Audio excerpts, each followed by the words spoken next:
નમસ્કાર મિત્રો, આજે આપણે જુઓ આંબાની આપણે જે ખેતી કરતા ખેડૂતો છે એમના માટે હવે એક ખાસ સમય આવી ગયો છે. હાલમાં જ આપણે કેરીનો જે ફળનો સમય હતો પૂરો થઈ ગયો, આપણે ફળની વીણી કરી લીધી. એના પછી આપણે શું કરવાનું છે, તો હવે એક ખાસ સમય આવી ગયો છે. તો આપણે આંબાના જે પાક છે એના છોડ હોય એના લગભગ 3 ફૂટ નીચેથી આવી રીતે તમને બતાવું, જો નજીક આવો, આ આંબાનું ઝાડ છે. લગભગ 3 ફૂટ નીચેથી જે ડાળીઓ નમી ગઈ હોય આંબાની એને આવી રીતે પુલિંગ કરી બધી ડાળીઓ કટિંગ કરી દેવાની હોય છે. આનાથી શું છે કે જે ડાળીઓ ખરાબ થઈ ગઈ હોય, જે સુકાઈ ગઈ હોય અથવા જે ચેપી ડાળીઓ હોય એનો આવી રીતે આપણે કટિંગ કરવાનું છે અને આવી ડાળીઓ નાશ કરવાની છે. જો તમને આગળ બતાવું છું ડાળીઓ, બીજું આવી રીતે ડાળીઓ આપણે કટિંગ કઈ રીતે કરવી એ તમને હવે અમારા માળીભાઈ છે અત્યારે એ તમને બતાવશે. જો અહીંયા બતાવશે તમને માળીભાઈ. જો આ કટર છે, એને આવી રીતે નીચેથી 3 ફૂટ નીચે ડાળી જે નીચે નમી ગઈ હોય એવી ડાળીઓ કટિંગ કરવાની છે અને આવું કટર મશીનથી જ કરવાની, જેથી કરીને ઝાડમાં કોઈ બીજો નુકસાન થાય નહીં. આવો નજીક લાવો કનુભાઈ. કેરી ઉતાર્યા પછી જે મોટી ડાળી હોય જે કેરીની એ પણ બળી લેવાની, એટલે આંબા ઉપર વિકાસ થાય, નવી ડાળી ફૂટે. બરાબર. જો માળીભાઈએ કીધું અત્યારે એમનો અનુભવ છે કે કેરી જે આવી રીતે આવી ગઈ હોય આપણે તો આ જે કેરીની જે ડૂંક હોય ને એ પણ કાપી લેવાની. અને આવો નજીક લાવો કનુભાઈ. રોગિષ્ટ ડાળીઓ હોય એ ડાળીઓ પણ આવી કટિંગ કરી દેવાની છે. આમાં ઘણો બધો ચેપ થતો હોય અને આનાથી આપણે ફંગસ ફેલાતી હોય છે આંબાના ઉપર, અને આવી જે ફંગસવાળી ડાળીઓ હોય છે એના પર પછી કેરીઓ નથી આવતી અને મોર નથી આવતો, એના લીધે કેરીઓ નથી આવતી, જેથી કરીને આપણે આપણા ખેતીમાં ઘણું બધું નુકસાન થતું હોય છે. આવી બધી કેરીઓ, આવા બધા આંબાના ઝાડની ડાળીઓ છે એ કટિંગ કરવાની. આના પછી ખાસ તમારે શું કરવાનું હોય તો 3 ફૂટ નીચેથી નીચેના ભાગે કોઈ ડાળી રહેવા દેવાની નથી, અને સુકાઈ ગયેલી અને ચેપીવાળી ડાળીઓ જે હોય એવી જ ડાળીઓ કટિંગ કરવાની છે. ખાસ કરીને અત્યારે બીજું પછી આના પછી આવી ડાળીઓ જે કટિંગ કરી હોય, આ ડાળીઓ જે કટિંગ થઈ ગઈ છે આમાં આપણે શું કરવાનું, આમાં ચેપ ના લાગે એના માટે હવે એક પેસ્ટ પણ લગાવવાની છે, એ તમને હું બતાવું છું.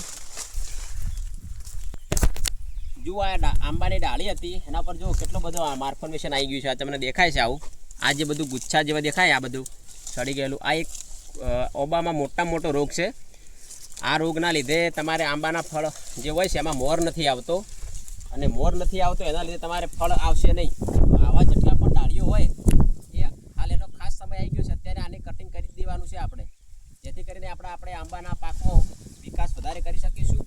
અને વિકાસ વધારે થશે તો આવતા સિઝનમાં આપણે ફળમાં પણ ઘણી બધી આવક વધારી શકીશું. એટલે હાલ હવે આવી ડાળીઓ કટિંગ કરવાની છે. જો આ માળીભાઈ અમારે કટિંગ ચાલુ જ છે અત્યારે, નજીકથી તમે આવો બતાવીએ તમને.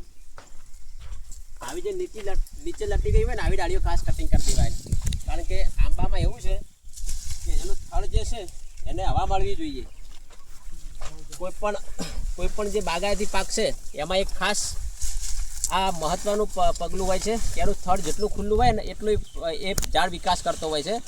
તો હાલના સમય છે આંબામાં, એટલે આંબામાં આવી ડાળીઓ જે લટી કરી બધી કટિંગ કરવાની, જેથી એના થડને હવા ઉજાસ મળશે.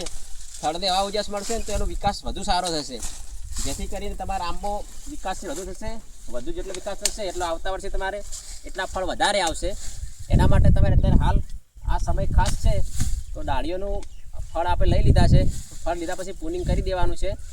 પુનિંગ થઈ ગયા પછી શું કરવાનું છે, તો હવે આપણે પુનિંગ થશે તો હું તમને આજે ડાળીઓ પુનિંગ અત્યારે અમારા માળીભાઈ કરી રહ્યા છે. આ ડાળી કાપો માળીભાઈ, એટલે ડાળી જોવાની લતી ગઈ, આ બધી ડાળીઓ કટિંગ થઈ ગઈ છે. હવે આ ડાળીઓ જે ડાળીઓનું કટિંગ થયું છે ને એ ડાળી ઉપર હવે પેસ્ટ લગાવવામાં આવશે, એ તમને બતાવું છું. લાવો માળીભાઈ પેસ્ટ લાવો. હેડો આ આપણે બોર્ડેક્સ પેસ્ટ છે જે થડ ઉપર લગાવવાનું હોય છે, ડાળીઓના થડ ઉપર. જેનાથી શું હોય, જે ફૂગનાશક ચેપ લાગતા હોય છે ડાળીઓમાં, પછી ડાયબેકને બધા રોગ થતા હોય છે, જે ફંગસ લાગતું જમીનમાંથી, એ ફંગસ ના લાગે એના માટે આપણે જે ડાળીઓ કટિંગ કરી આવી રીતે જોઈ લો, એ ડાળી ઉપર આવી રીતે દરેક ડાળી ઉપર આ પેસ્ટ લગાવી દેવાની છે, જેથી કરીને શું થશે, આના ઉપર કોઈ આગળ ચેપ લાગશે નહીં. અને ચેપ લાગશે નહીં તો આ ડાળી જો આવી રીતે એકદમ નજીક લગાવવાનું છે પેસ્ટ.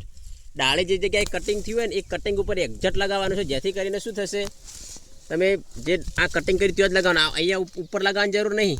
જો ડાળી કાપી હોય ત્યાં જ લગાવવાનું છે, એટલે કે જો ત્યાં નહીં લગાવો તો પાછું એમાં ચેપ લાગશે, ચેપ લાગવાની શક્યતા વધી જશે. એટલે જે ડાળીઓ કટિંગ થઈ છે એવી જ ડાળીઓ ઉપર આવો બોર્ડ પેસ્ટ લગાવવાની છે, બોર્ડેક્સ પેસ્ટ. અને આવી ડાળીઓ અત્યારે કટિંગ કરવાનો ખાસ સમય છે અત્યારે. તો બધા ખેડૂતોને મારી ખાસ વિનંતી છે કે તમે અત્યારે અત્યારે આવી ડાળીઓ પુનિંગ કરી નાખો આંબાને ડાળીઓ અને બોડો પેસ્ટ લગાવી દો, જેથી કરીને જે આંબામાં આપણે જે હમણાં બતાવ્યો એ પ્રમાણે રોગ અને જે ફંગસ જેવા રોગો આવતા હોય છે એ રોગો અટકશે અને તમારા આંબામાં તમે સારો એવો વિકાસ કરી શકશો અને નેક્સ્ટ વર્ષમાં આવતા વર્ષમાં તમે સારી એવી આવક મેળવી શકશો. આવા જ ખેતીને લગતા વિડીયો જોવા મારી ચેનલને સબસ્ક્રાઈબ કરો, મારા વિડીયો વધુમાં વધુ શેર કરો, લાઈક કરો. જય હિન્દ, જય ભારત. અને હવે આપણે બીજા આના પછીનું શું પગલાં લેવા આંબામાં અને બીજા બાગાયતી પાકોમાં એનો આવતા વિડીયો હું તમને બતાવીશ. જય માતાજી.